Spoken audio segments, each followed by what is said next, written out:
channel, or welcome back if you've been here before. My name is Beth Ann. Today I'm going to talk about two fantasy books. They're slightly different, but they both have a strong romance component. The first one is That Time I Got Drunk and Saved a Demon, which is really pretty like adventure quest fantasy focused, though with a romance component, as I mentioned. The second is The Beastly Crown by Inez Johnson, which is much more solidly straight up romantasy or fantasy romance. Pick your term of choice.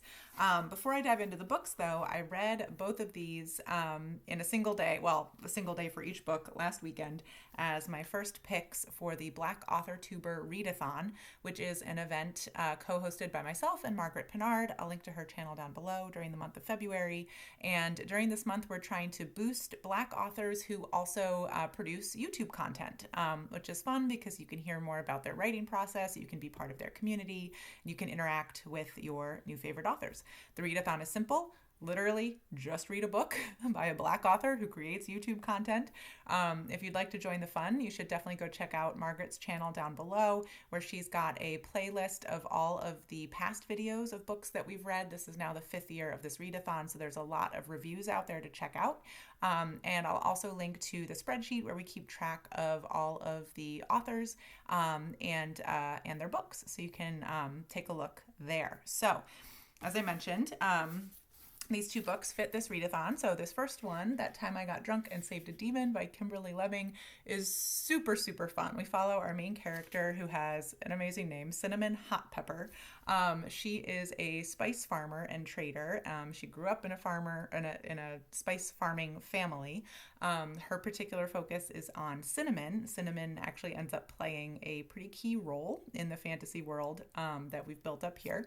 And basically what happens is in her world, we learn at the beginning that the human world is perpetually threatened by demons who live in a demon realm. They've been shut behind a special gate, a magical gate, the Volsog gate, by a goddess Milva.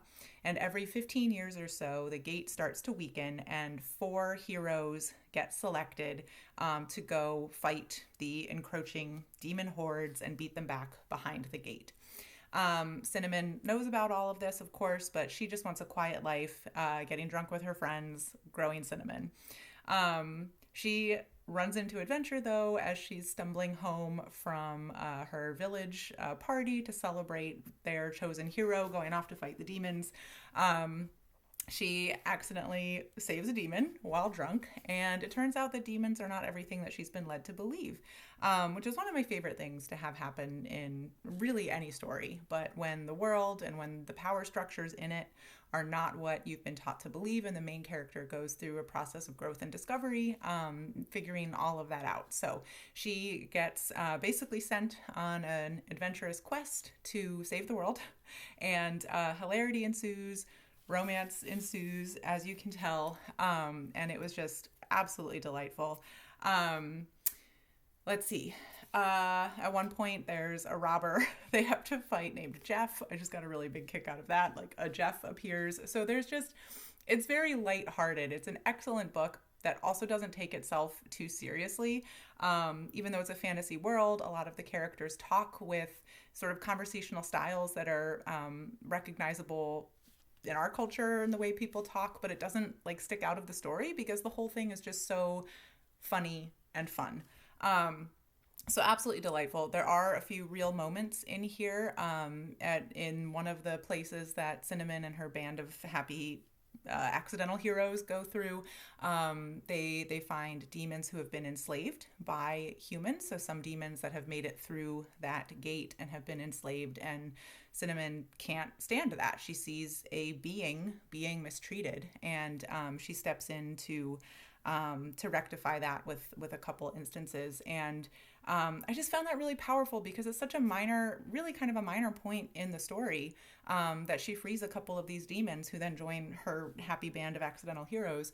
But one of them says, well, like, why are you doing this? And she says, because it's the right thing to do. And it was just such a short scene, but just such a FU to the of their time apologists for slavery in sort of our country. So I just appreciated that as well, that you can be going through this like rollicking, fun fantasy adventure story with a few spicy romance scenes, and there's still a few real moments that yeah, have real world meaning. So I just love this book. It was so fun.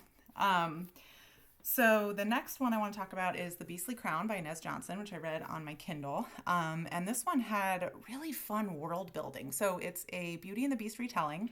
It's set on a planet called Luna Terra.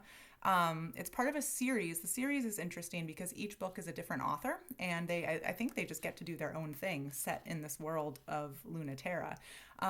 Luna Terra is a diverse world full of many different types of beings. We've got shapeshifters, we've got humans, we've got fairies, and a lot of what's going on in this world is driven by nearby astronomical bodies. So it's a world with two suns and a series of moons. I forget how many moons, but moons that, follow these suns through the sky. And there's a whole mythology built up around that these two moons are goddesses. Two suns are goddesses. There's a mother sun and a daughter sun. And then the moons are suitors who are chasing the daughter sun through the sky and can never catch her. So one of the moons, the first moon in line, named Avarix, these are, like I said, these are all mythological beings, so they're basically gods and goddesses. And Avarix is a very jealous being because he can never catch his love, who's dancing ahead of him through the sky. So Avarix in particular, and the suns play a role in the lives of the mortals living on this planet. And so the story opens following the royal family of one of the kingdoms, Solmane or Solmane, I don't know if I'm pronouncing it correctly, where the kingdom has been cursed because the king and queen went against the wishes of the gods and got married for love instead of marrying the people that were intended for them by the gods. The mother is a lioness shapeshifter and the father is a human. And the way the curse played out is their son has been cursed. He is also a shifter, but he's been cursed to stay in between his lion and human forms. So he's the beast until he sort of fulfills the god's wishes by marrying a spouse picked out for him. The spouse the god has picked out for him is a princess in the fairy realm of Evergrove, which is one of the neighboring kingdoms.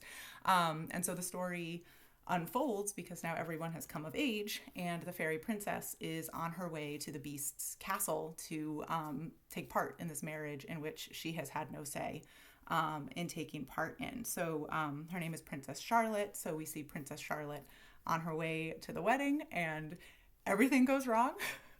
There is Belle involved in the story, of course. So Belle is not the fairy princess that's fated to marry Adam the Beast in the beginning of the story. So there's a case of fraudulent identity that happens and sort of like a fated first glance love between Belle and the Beast, obviously, because it's a Beauty and the Beast retelling. I really liked the element of who Belle is, which is why I'm not saying who she is, even though it's revealed very early in the story. But I just really liked sort of that unwrapping of how is this fairy tale going to show up? Who's Princess Charlotte? That's not Belle. And then Belle comes into the story, and I really liked the way that was done. So yeah, good spicy scenes in this one. And actually in both of these books, there were 3 spicy scenes. And so now I'm wondering, is that the formula for successful romantasy or fantasy romance, is have 3 spicy scenes in a book? I don't know. You tell me. But in both of these books, I thought the love story was really well done. There was clearly a strong connection between the characters. The characters were pretty compelling in and of themselves. Both of these authors did a really great job with pretty short books. These aren't huge books. And The Beastly Crown was even a bit shorter than this one. This one's 200 something pages. The authors did a really great job of, giving us compelling, quickly written characters. I really bought it. I bought these characters and I bought their love stories. And I bought the worlds that they were in. My one minor comment for The Beastly Crown was just there were a few plot twists at the end that were they made sense and they made the fairy tale happen, but I felt like they could have been maybe just set up a little bit better. You know, you want to be surprised by a plot twist, but you also want to be able to kind of look back and be like, ooh, like that's where it was set up. You know, that's where it was kind of coming to fruition, right? So I didn't quite get that feeling at the end of The Beastly Crown, but it was still a really phenomenal read. And I would like to check out some of the other books in that series. It might take me a while because they're not by the same author. So it might take me a little while before I circle back around to those. But anyway, two super enjoyable, fun reads. I'll hold up this one again and the Beastly Crown cover. Highly recommend these. I mean, for February, if you want to boost some Black authors, but also just in general, these were just really fun books. So please put them on your TBR and get to them. All right, I will wrap up there, but you'll be hearing more from me this month with Black AuthorTuber Readathon books, and just a reminder to go check out Margaret's channel for more content. Thanks. Bye.